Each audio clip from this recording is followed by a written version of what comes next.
మీ నాయకుడేమో ఎవరైతే ప్రస్తుతం మీ కొత్త నాయకుడేమో, ఇప్పుడు మీ కొత్త దేవుడు ఉన్నాడు కదా, కొత్త దేవుడు చంద్రబాబు నాయుడు గారు, మీ కొత్త దేవుడు చంద్రబాబు నాయుడు గారేమో ఈ 300 చిల్లర కోట్లు ఎవరికో దోచిపెట్టి ఆయన ముద్దాయిగా అయితే,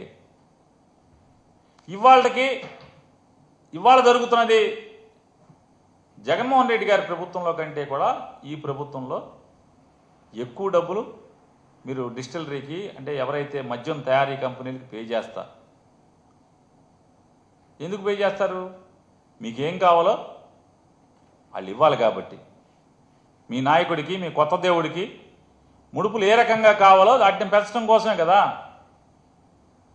చేసి వాళ్ళ ఎవరెవరో అమాయకుల పేర్లు చెప్పి ఎవరెవరినో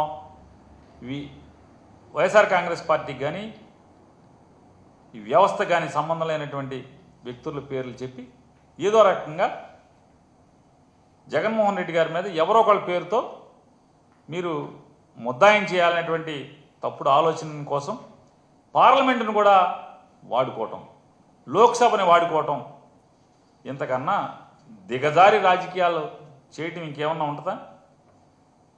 మీరు స్కిల్ స్కామ్ గురించి మాట్లాడితే బాగుంటుంది పార్లమెంట్లో. అలాగే మీ